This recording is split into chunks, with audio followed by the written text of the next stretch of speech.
ഇതാണ് ബാംഗ്ലൂരിലുള്ള ശിവാജി നഗറിൽ സ്ഥിതി ചെയ്യുന്ന സെന്റ് മേരീസ് ചർച്ച്. ഈ ചർച്ച് ഒരുപാട് പഴക്കമുള്ളതാണ്. എന്തായാലും നമുക്ക് ചർച്ചിനെ ഉള്ളിലൊക്കെ ഒന്ന് കയറി കാണാം.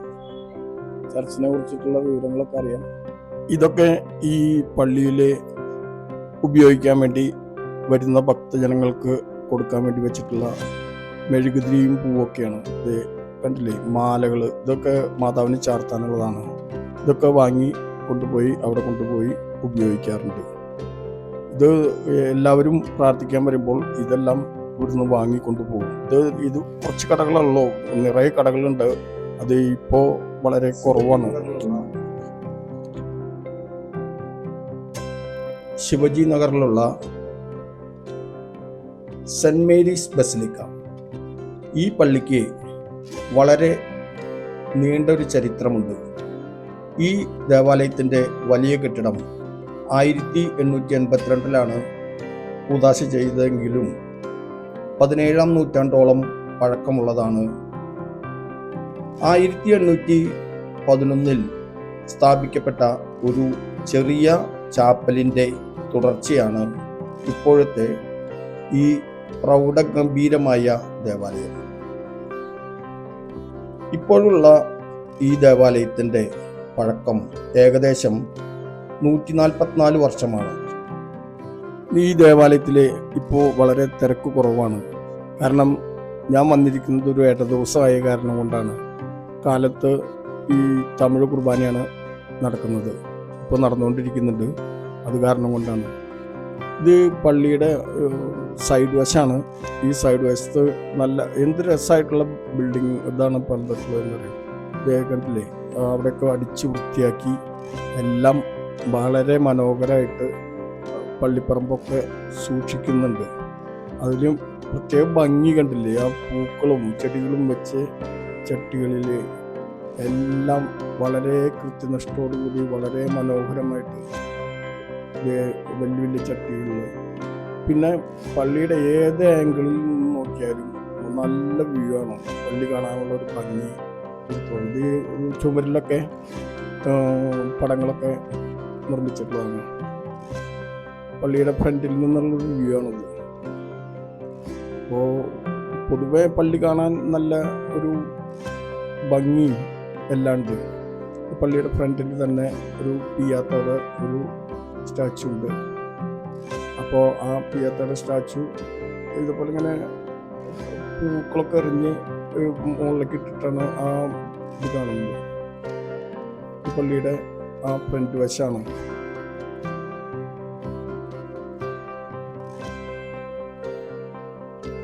തിരക്കൊന്നും ഇല്ലാത്ത കാരണം കൊണ്ട് സൗകര്യമായിട്ട് വീഡിയോ എടുക്കാൻ പറ്റി. കാരണം അല്ലെന്നുണ്ടെങ്കിൽ അങ്ങോട്ടും ഇങ്ങോട്ടും തിരിയാനുള്ള ഗ്യാപ്പ് കിട്ടില്ല. അത്രയധികം ജനങ്ങൾ വരുന്ന ഒരു സ്ഥലമാണ് ഈ പള്ളി.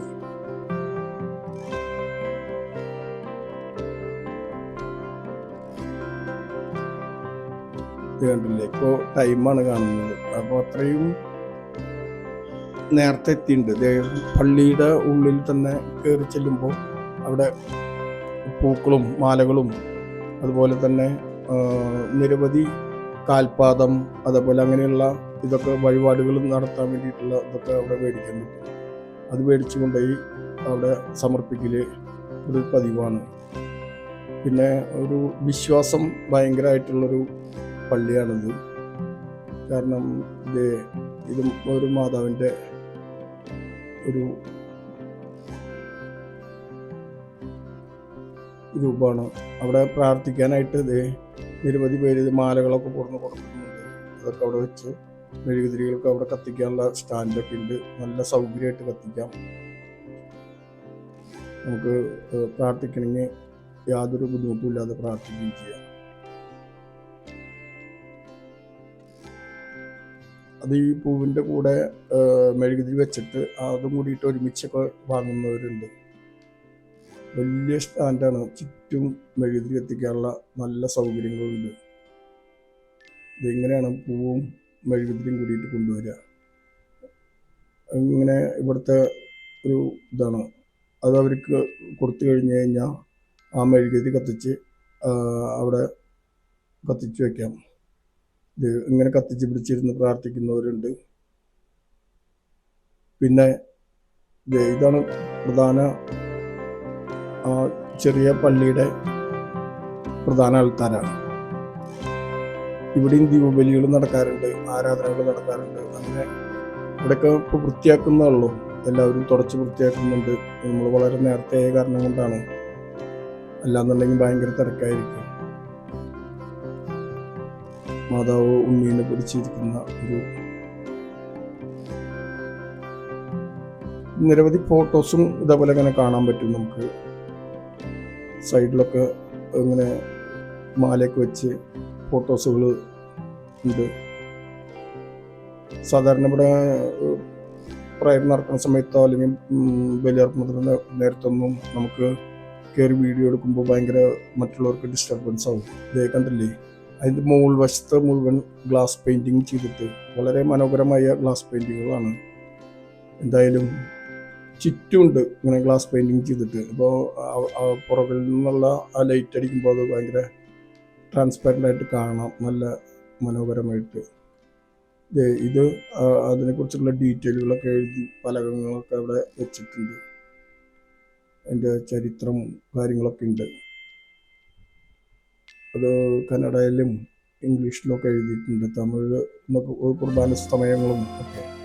ഇതവിടെ ഇതാണ് ദീപബലി നടക്കുന്ന മെയിൻ പള്ളി.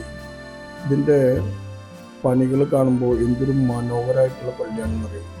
പള്ളിയുടെ അച്ഛൻ അവിടെ പ്രസംഗം നടത്തിക്കൊണ്ടിരിക്കുക. ഞാൻ ഓഡിയൊന്നും റെക്കോർഡ് ചെയ്തില്ല, കാരണം അതൊരു ഡിസ്റ്റർബൻസ്. തൂണുകളിലൊക്കെ കണ്ടില്ലേ, ഒരുപാട് കൊത്തുപണികളുമാതിരി ചെയ്തിട്ടുണ്ട്. അതിൻ്റെ ആ തൂണിൻ്റെ മുകളിലുള്ള സീലിങ്ങിലേക്കൊക്കെ വരുമ്പോൾ എന്തൊരു മനോഹരമാണെന്നറിയും. ആ കളേഴ്സും എല്ലാം വളരെ നല്ല ഒരു കണ്ണനിമ്പം പകർന്ന മാതിരി സെറ്റ് ചെയ്തിട്ടുണ്ട്.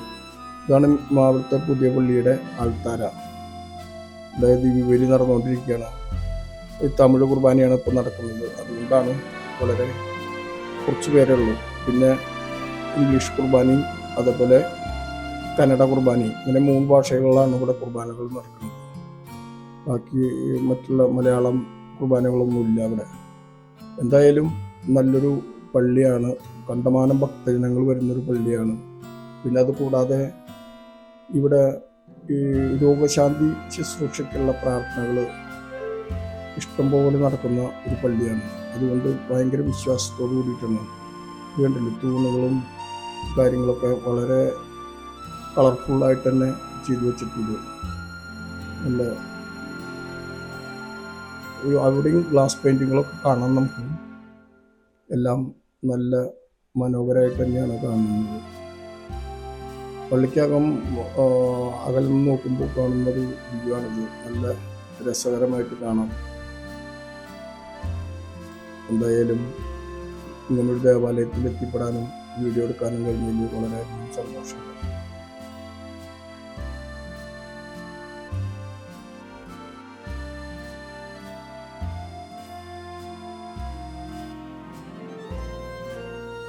കാണാൻ നല്ല കളർഫുള്ളായ കാരണം കൊണ്ട് അതൊക്കെ ഒന്ന് കവർ ചെയ്യാം എന്ന് വിചാരിച്ചു.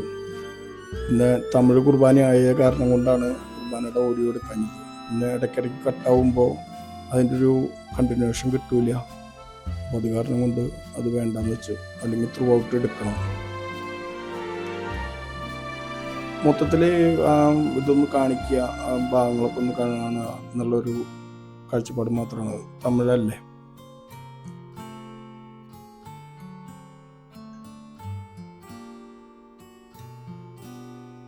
എന്തായാലും ഇവിടെ വന്ന് ഒരു വീഡിയോ എടുക്കാൻ കഴിഞ്ഞത് വളരെ ഭാഗ്യമായി. കുർബാന ഏകദേശം കഴിയാറായിട്ടുണ്ട്. കുർബാനയുടെ ഏകദേശം അവസാന ഭാഗങ്ങളാണ് ഇപ്പോൾ ഉള്ളത്.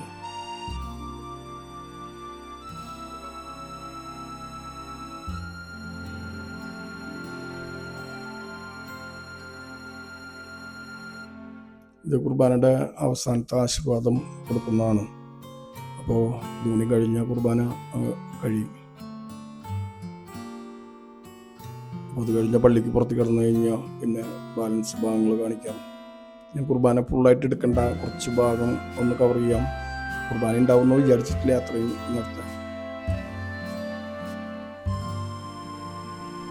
പള്ളിയകം കാണിക്കുമ്പോൾ കുർബാനയുള്ള സമയമായി കാരണം കൊണ്ട് പിന്നെ കൂടുതൽ നേരം പള്ളിയകത്ത് നിന്നിട്ട് എടുക്കുമ്പോൾ മറ്റുള്ളവർക്ക് ഡിസ്റ്റർബ് ആവണ്ടെന്ന് വെച്ചിട്ടാണ് അത് ഒഴിവാക്കിയത്.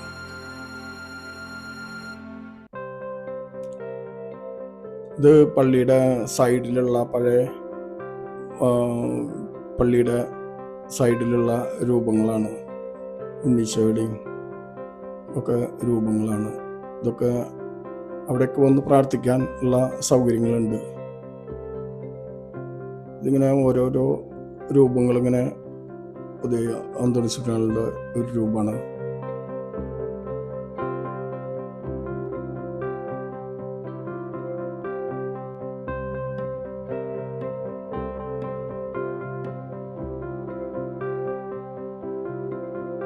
നല്ല രസമായിട്ട് ഇതിങ്ങനെ മനോഹരമായിട്ട് ചെയ്തിട്ടുണ്ട്. ഈ യേശുക്രിസ്തുവിൻ്റെ ഇതും അതുപോലെ വേളാങ്കണ്ണി മാതാവിൻ്റെ ഇതൊക്കെ ഇങ്ങനെ എല്ലാ രൂപങ്ങളും ഇങ്ങനെ വരിയായിട്ട് അവിടെ ഉണ്ട്. കൂടുതലും മാതാവിനാണ്. എല്ലാ രൂപങ്ങളും നല്ല കളർഫുള്ളായിട്ടാണ് ചെയ്തു വെച്ചിട്ടുള്ളത്. അത് കാരണം കൊണ്ട് കാണാൻ നല്ല ഭംഗിയുണ്ട്. ഇതിൻ്റെ പുറത്ത് കിടന്ന് പുറകിലേക്കൊന്ന് പോകാമെന്ന് വിചാരിച്ചിട്ടാണ്. കണ്ടില്ലേ, അവിടെയൊക്കെ വലിയ വലിയ ചെടിച്ചട്ടികളിൽ നിറച്ച് ഇങ്ങനെ ഇലച്ചെടികൾ വെച്ചിട്ട് നല്ല മനോഹരമായിട്ട് അലങ്കരിച്ചിട്ടുണ്ട്. പള്ളിയുടെ സൈഡ് വശമാണ്. അവിടെ ഇങ്ങനെ പോകുന്ന വഴിയാണിത്. പുറകിലേക്ക് പോയിക്കൊണ്ടിരിക്കുകയാണ്. ഇത് കണ്ടില്ലേ, ഇത് ഒക്കെ പുറകു വശമാണ് പള്ളിയുടെ. ഇവിടെയും ചെടികൾ വെച്ചിട്ടുണ്ട് ഇഷ്ടംപോലെ. ഈ ചുമരിലൊക്കെ ഇങ്ങനെ കുറച്ച് ചിത്രങ്ങളും എല്ലാം ഉണ്ട്. ഇത് കണ്ടില്ലേ, ചെറിയ ചെറിയ ടൈൽസ് പീസ് വെച്ചിട്ട് വർക്ക് ചെയ്തിട്ടുള്ള ഒരു പടമാണിത്. ചുമരിൽ ബാക്ക് സൈഡിലുള്ള ഇതുപോലെ ചുമരിൽ തന്നെ കാണാവുന്ന ചിത്രങ്ങളാണ്. അങ്ങനെ നമ്മുടെ ഈ വീഡിയോ ഇവിടെ അവസാനിക്കുകയാണ്. Okay, thank you.